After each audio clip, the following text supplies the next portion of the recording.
우리 지난 시간에는 복음이란 무엇인가 첫 번째 시간으로 가졌습니다.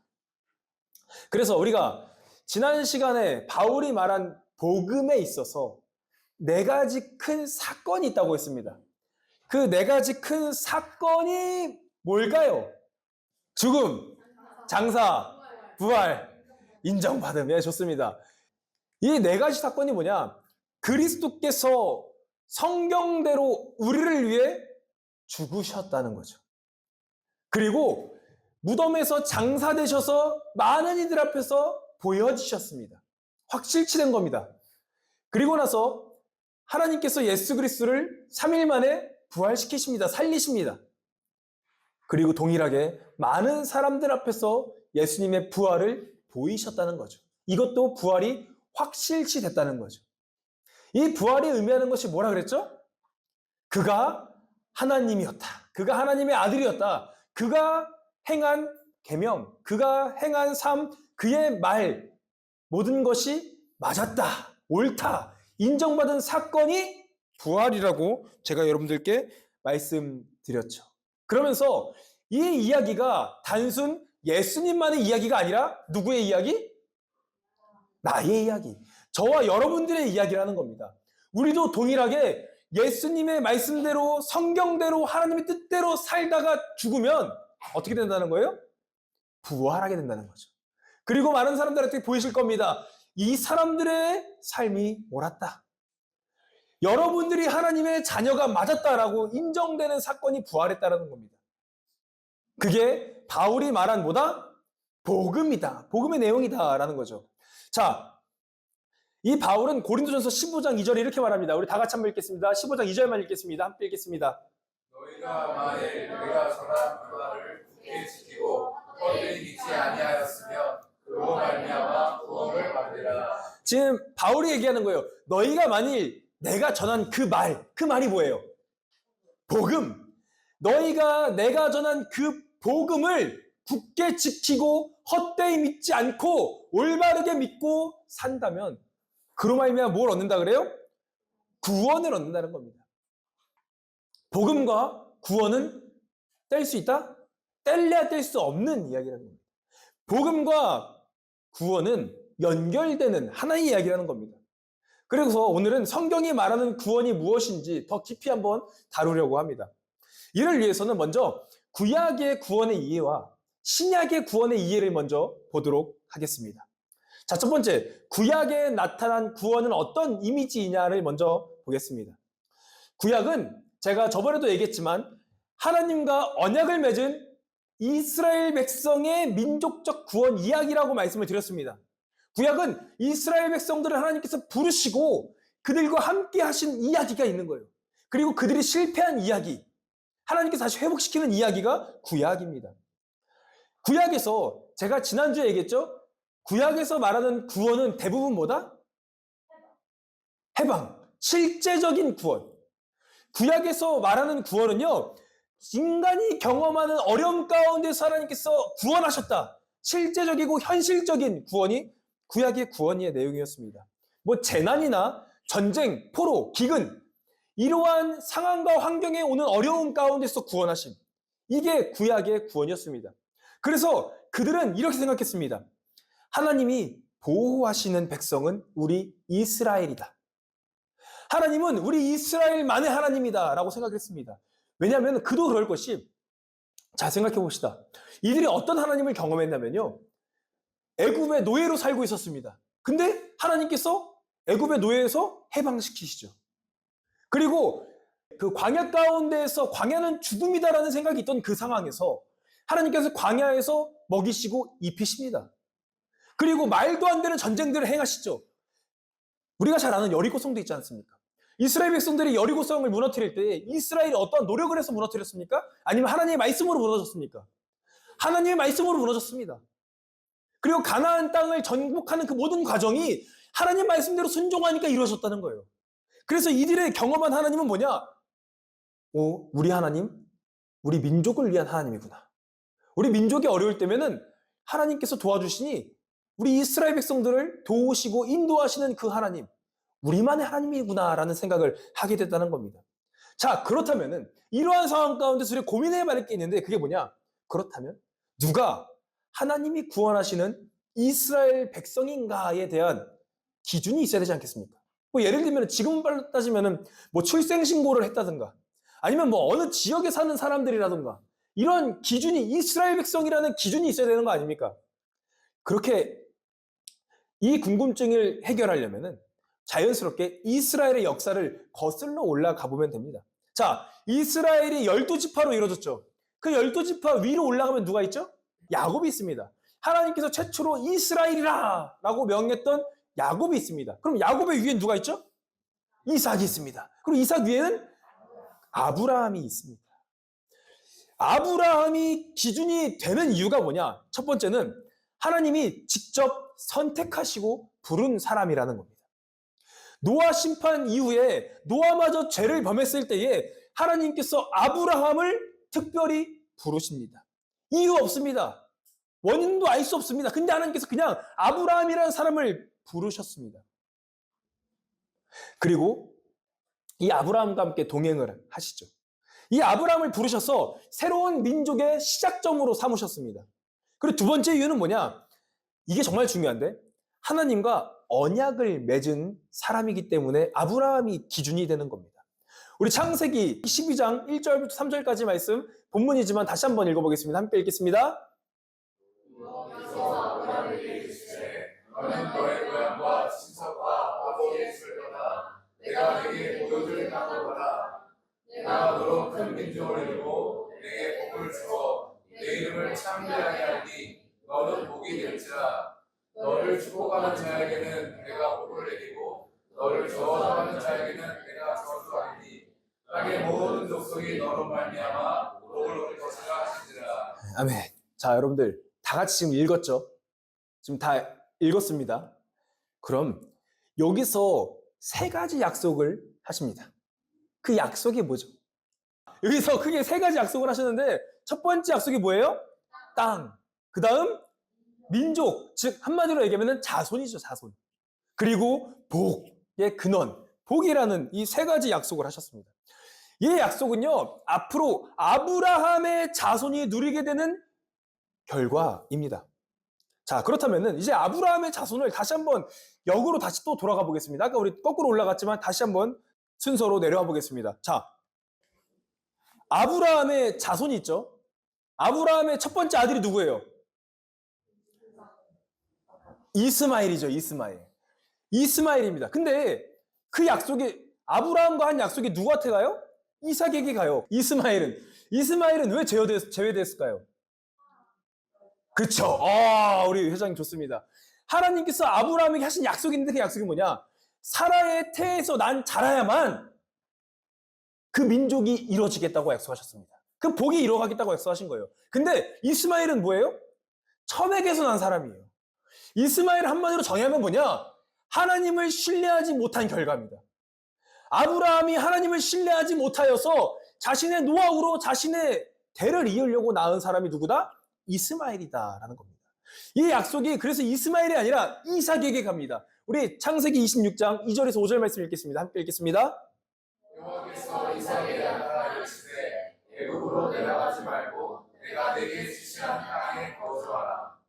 이 땅에 거류하면 내가 너와 함께 있어 네게 복을 주고 내가 이 모든 땅을 너와 네 자손에게 주리라. 내가 네 아버지 아브라함에게 맹세한 것을 이루어 네 자손을 하늘의 별과 같이 왕성하게 하며 이 모든 땅을 네 자손에게 주리니 네 자손으로 말미암아 사람 만민이 복을 받으리라. 자, 여러분 4절까지 읽겠습니다. 자, 내용이 어떻게 돼요? 아브라함과 맺은 언약이랑 동일합니다. 자손에 대한 약속이 있고 땅에 대한 약속이 있고 그 다음 복에 대한 약속이 있습니다. 하나님이 아브라함과 맺은 언약이 내용이 지금 이삭에게 상속되었음을 우리는 알 수가 있게 되는 겁니다. 자, 그렇다면은 이제 이삭까지 왔습니다. 이삭의 자손 또 누가 있죠? 에서와 야곱이 있습니다. 자, 그렇다면은 누가 장자예요? 에서가 장자죠. 근데 그 약속이 누구에게 갑니까? 야곱에게 갑니다. 그 이유가 뭘까요? 또 그렇다면 팥죽. 좋습니다. 예, 좋습니다. 맞습니다. 이 에서가 장자여서 이 상속은 장자에게 가야 되는데 야곱에게 간 이유가 있죠. 야곱이 그 장자권을 어떻게 해요? 사죠. 팥죽 한 그릇에 이 에서가 자신의 장자권을 팝니다. 그래서 이 야곱이 장자의 축복을 동일하게 받게 되는 겁니다. 자, 우리 말씀 읽겠습니다. 28장 우리 33절부터 15절까지 읽겠습니다. 함께 읽겠습니다. 또 본즉 여호와께서 그 위에 서서 이르시되 나는 여호와니 너희 조부 아브라함의 하나님이요 이삭의 하나님이라. 내가 누워있는 땅을 내가 너와 네 자손에게 주리니 네 자손이 땅의 특별같이 되어 내가 서쪽과 동쪽과 북쪽과 남쪽으로 퍼져나갈 것이며 땅의 모든 족속이 너와 네 자손으로 말미암아 복을 받으리라. 내가 너와 함께 있어 내가 어디로 가든지 너를 지키며 너를 이끌어 이 땅으로 돌아오게 할지라. 내가 네게 허락하는 것을 다 이루기까지 너를 떠나지 아니하리라 하시니라. 네, 아멘. 자, 이 또한 아브라함의 언약과 동일하죠. 아브라함의 언약이 이삭에게 상속됐고 이삭의 언약이 누구에게 상속된 거예요? 야곱에게 상속된 겁니다. 그렇다면 우리가 힌트를 얻을 수 있습니다. 구약에서 나타난 이스라엘의 민족의 기준은 뭐예요? 혈통입니다. 혈통. 한마디로 얘기하면 핏줄. 이스라엘의 백성의 기준은 뭐냐? 아브라함의 핏줄이냐 아니냐인 거예요. 아브라함의 혈통이 곧 하나님 백성의 정체성이 되어버렸습니다. 이 아브라함의 자손과 구원의 관계와 목적을 한번 보겠습니다. 하나님께서 이 아브라함의 자손들과 함께 하셔서 동행하시면서 도우셨습니다. 이게 구약이 말하는 구원입니다. 그리고 하나님은 아브라함과 그의 후손을 언약 백성으로 삼으시고 거룩한 백성이 되도록 무엇을 주셨습니까? 율법이라는 삶의 기준을 주셨습니다. 하나님께서 이스라엘 백성들을 율법을 주신 이유는 이 이스라엘 백성들이 거룩해져서 그 거룩을 어떻게 하라는 거예요? 주변 나라에 끼치라는 거예요. 자신들만의 거룩이 아니라 누군가에게 하나님을 알게 하고 하나님의 거룩을 증거하는 역할을 감당했었어야 되는데, 한마디로 복의 근원이 됐었어야 되는데 이스라엘 백성들은 율법을 통해서 자신들만의 거룩으로 멈춰버린다는 겁니다. 이 율법을, 여러분들 율법을 온전히 지키는 사람이 있습니까? 없습니까? 지킬 수가 없어요.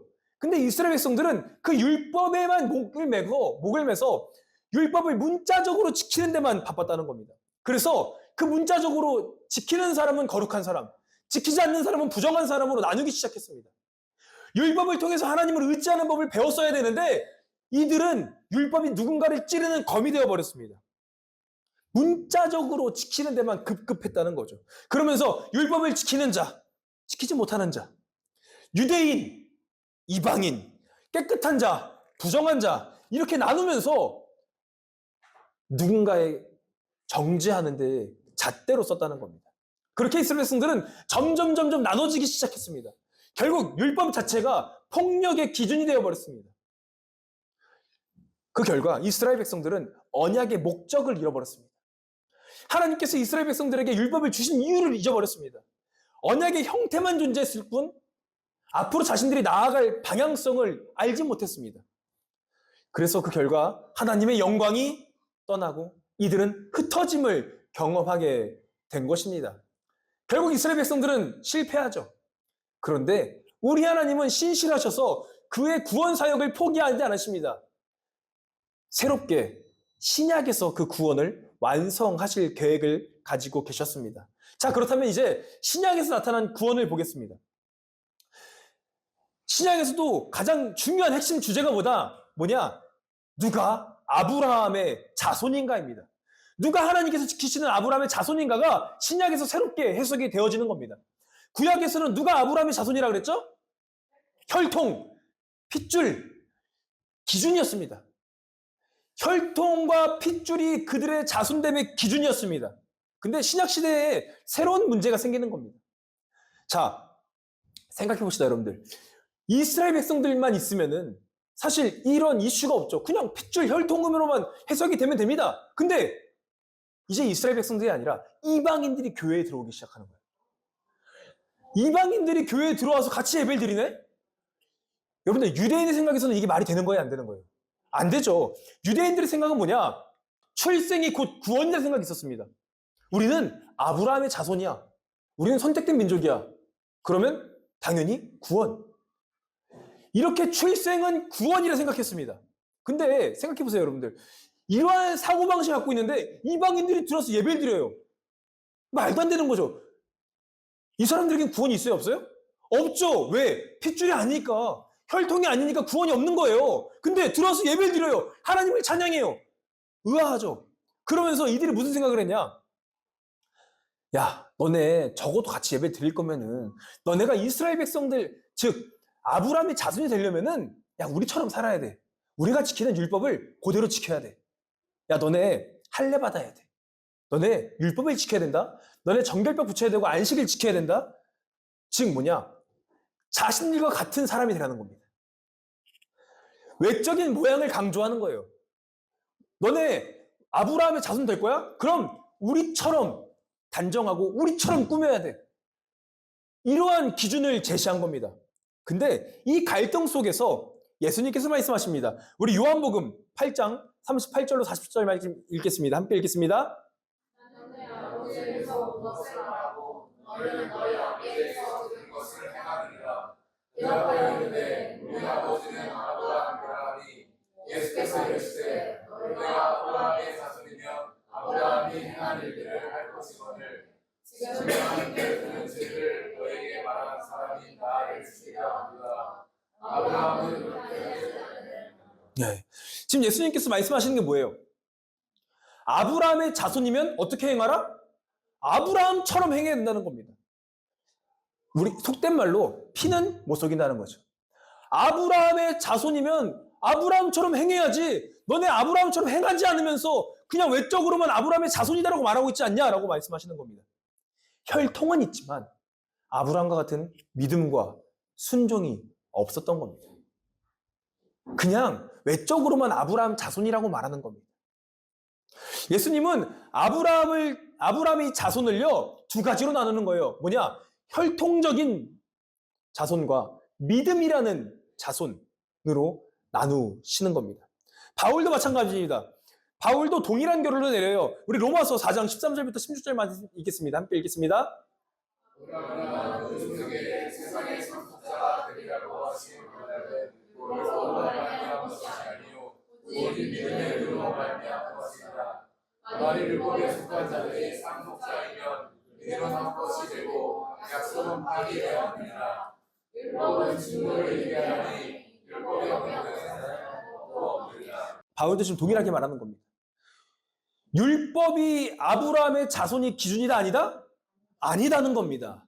결국 아브라함의 자손은 혈통이 아니라 믿음의 법칙에 참여한 자, 믿음의 삶에 참여한 자, 아브라함과 같은 믿음이 있는 사람이 아브라함의 자손이라고 말하는 겁니다.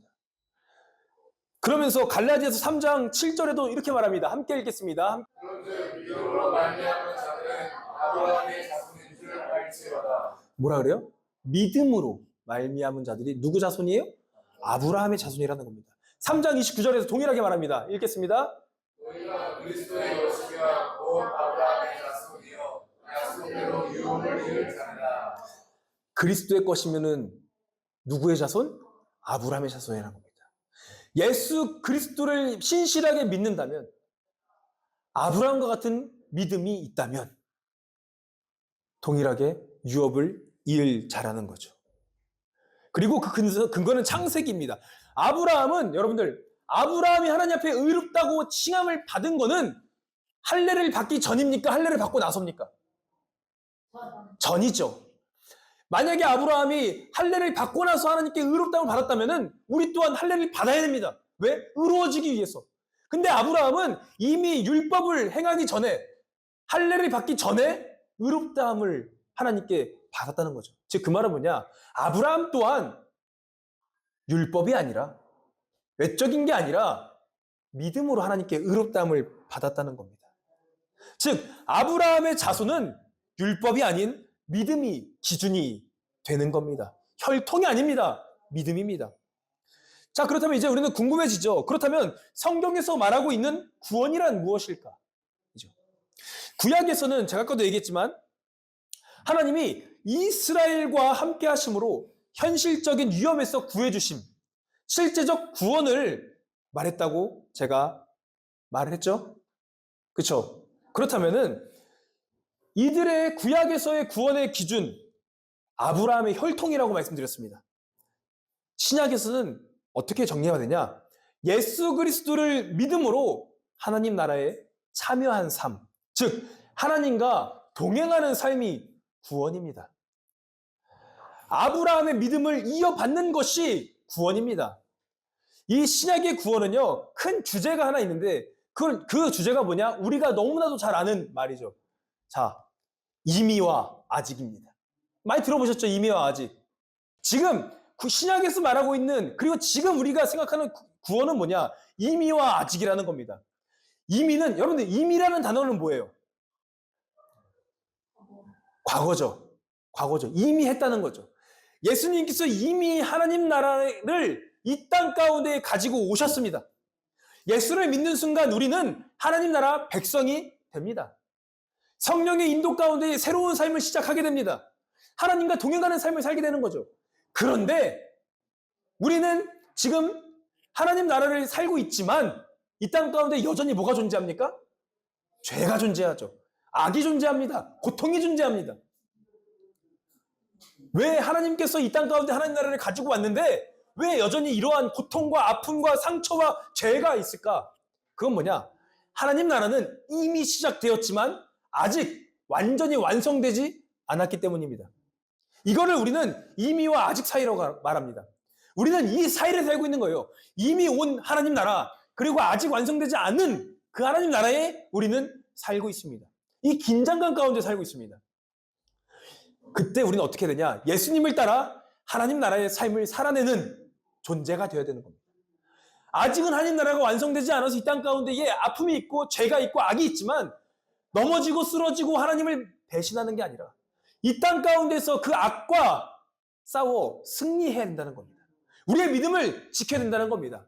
우리의 구원을 매일매일 이루며 살아가야 된다는 겁니다. 왜? 아직 완성되지 않은 하나님 나라이기 때문에. 정리됐죠? 예. 자, 그렇다면 다시 총정리를 하겠습니다.